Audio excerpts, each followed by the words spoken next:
It's arranged for you.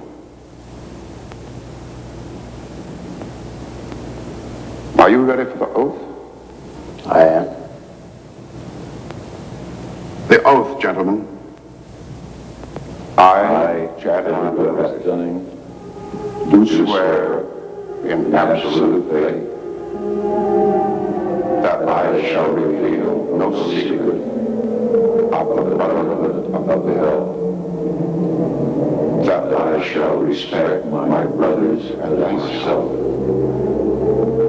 that I will act as they desire, secure their interests as if they were my own.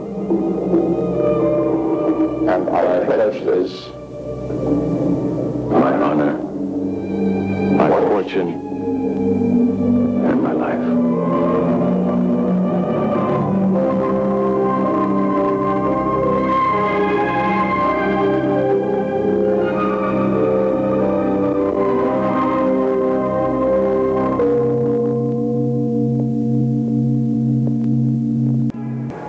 You know, I still find it incredible that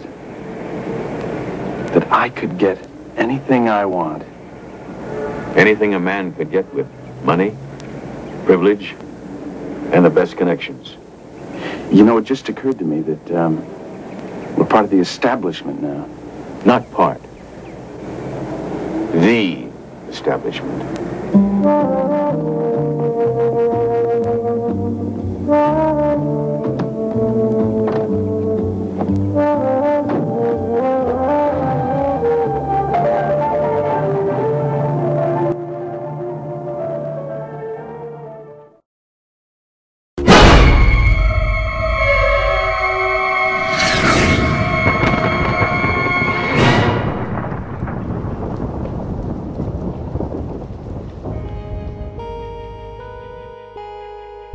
In her fascinating book, American journalist Alexandra Robbins claims to have unearthed a skull and bones plan to dominate the world. One can't help recognizing the fact that in the 170 years since the formation of the Skull and Bones Society, it has members in the most influential jobs all over the world.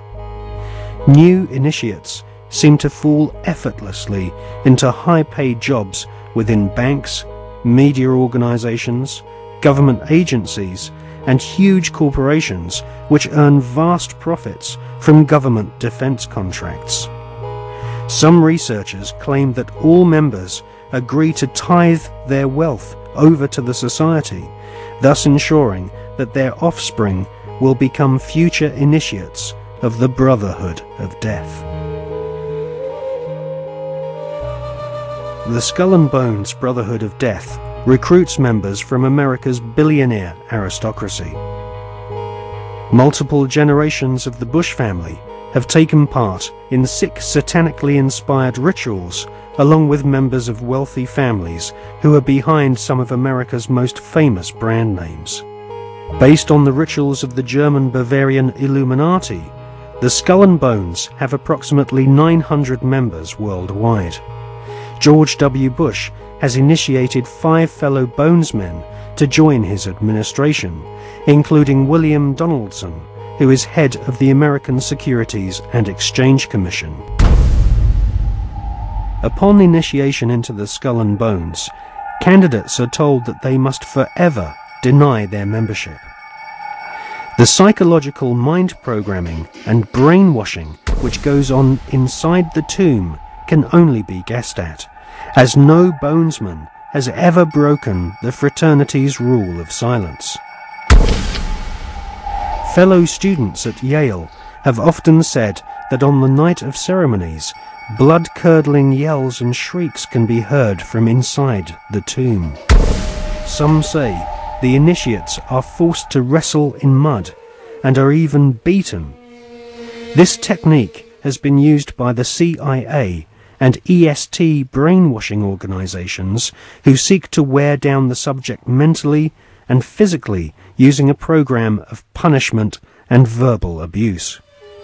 Once the will of the candidate has been broken, and they have divulged all their sexual secrets to the elder bonesmen, they stand naked and are reborn in a mockery of a Christian baptism, with elder bonesmen dressed as the Pope and the devil conducting the ritual. Ron Rosenbaum is a journalist who writes for the New York Observer. He secretly filmed an initiation ceremony from the top of a building near the Skull and Bones headquarters. Members of the order dress up as the devil, the Pope, and a kind of Don Quixote character.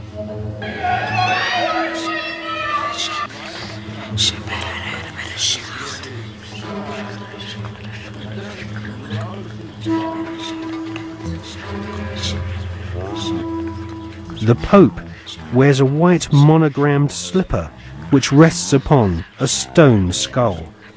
Each initiate is led into a chamber where fellow members shout obscenities and abuse the new initiate. The initiates are told that they are superior beings and are part of a privileged elite who use war, terror, and famine to control Earth's human population. This callous philosophy was illustrated in the Hollywood movie Skulls, made in 1999.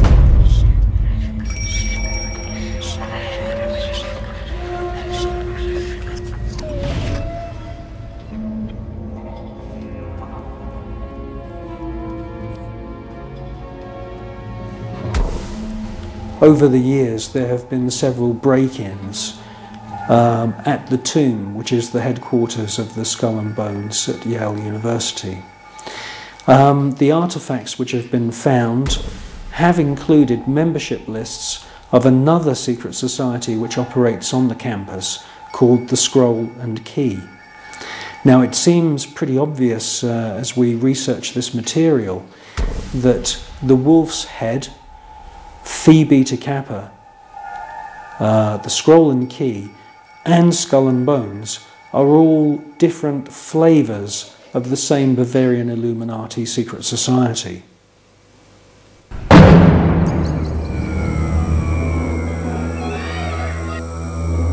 One by one, each new member is thrust to his knees and bows before the devil. A naked woman is ceremoniously assaulted with a dagger. The devil lays each initiate into a coffin, and a ribbon is tied to their genitalia. Everyone is encouraged to divulge their entire sexual life history whilst masturbating. With all their innermost secrets known to the other bonesmen, the new initiates are threatened with blackmail if they ever reveal the secrets of this Masonic order. At this point, they are dressed in long robes and rechristened with their occult names. The Don Quixote character taps each member on the shoulder with a silver sword and proclaims, "By our order, I dub thee Knight of Eulogia."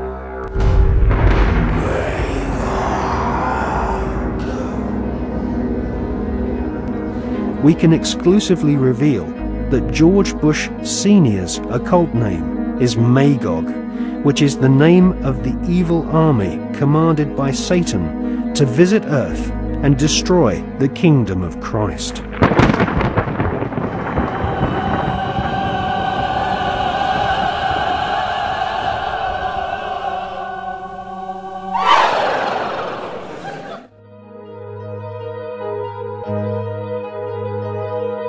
The American Ivy League colleges each have their own branches of the Skull and Bones Brotherhood of Death, indoctrinating the children of America's elite families who go on to become the captains of industry, banking, law, military, and the media.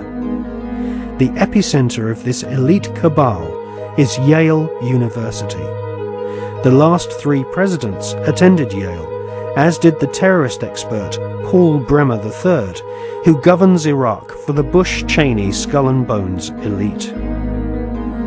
Members of the Anglo-American Illuminati network